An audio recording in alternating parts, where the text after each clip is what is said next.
चलिए आज बात करते हैं बहुत इंटरेस्टिंग टॉपिक पुनर्जन्म की। अब जल्दी से चलते हैं भगवत गीता के अध्याय 15 श्लोक 8 की ओर, जिसका उदाहरण लेके कई विद्वान और धार्मिक गुरुओं ने पुनर्जन्म को साबित करने की बार बार कोशिश की है। श्लोक का अनुवाद है, जिस प्रकार वायु सुगंध को एक स्थान से दूसरे स्थान पर ले जाती है, उसी प्रकार आत्मा जब पुराने शरीर का त्याग करती है और नए शरीर में प्रवेश करती है, उस समय वह अपने साथ मन और इंद्रियों को ले जाती है।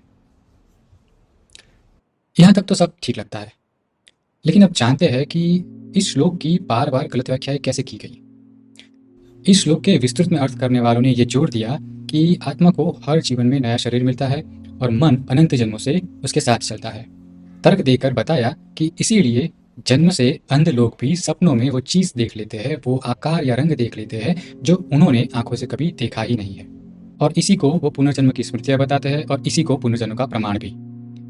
जब तक इसे गहराई से ना समझे तब तक तो लगता है कि वाह क्या बात है, लेकिन असल में इस अर्थ को बहुत ही गलत ढंग से पेश किया गया है और सदियों से किया जा रहा है। अब श्लोक पर वापस लौटते हैं और पढ़ते हैं एक बहुत ही महत्वपूर्ण शब्द की ओर, जिसका यहाँ पर प्रयोग किया गया है, और वो है वायुर्गंध निवास्यत, मतलब हवा सुगंध ले जाती है। गौर करना, यहाँ पे कहा गया है कि हवा सुगंध ले जाती है, फूल नहीं। और इसका सीधा संकेत है कि आत्मा रूपी हवा मन और इंद्रियों की कार्यशैली, पैटर्न और वृत्तियों को साथ ले जाती है। मन की वृत्तियां जैसे प्रेम, डर, क्रोध, ममता, ईर्ष्या, और इंद्रियों की क्षमताएं जैसे कि देखना, सुनना, सूंघना वगैरह वगैरह किसी अन्य के जीवन के स्तर पर फिर से अभिव्यक्त होते हैं, केवल मनुष्य में ही नहीं। चलिए इसे समझते हैं एक आसान उदाहरण के साथ। मान लीजिए कि मेरे इस मनुष्य जन्म के बाद अगले जन्म में मैं शायद गधा बन गया और गधा बन के पैदा हुआ, तो इस जन्म की नीची यादें, स्मृति मेरे साथ नहीं होगी।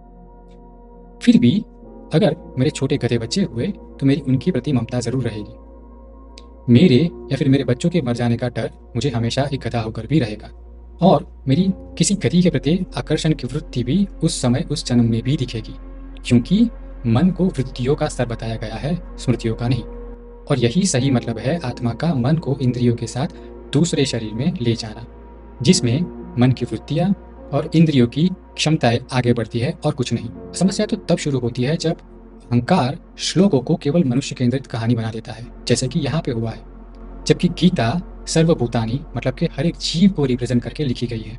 शास्त्र की सही समझ ही उसका सम्मान है, अंधविश्वास नहीं। जो इस वीडियो को देखने के बाद भी झूठी कहानियों पर यकीन करना चाहता है, तो उनके लिए तो मैं सिर्फ यही कह सकता हूँ कि इसमें तेरा घाटा मेरा कुछ नहीं जाता।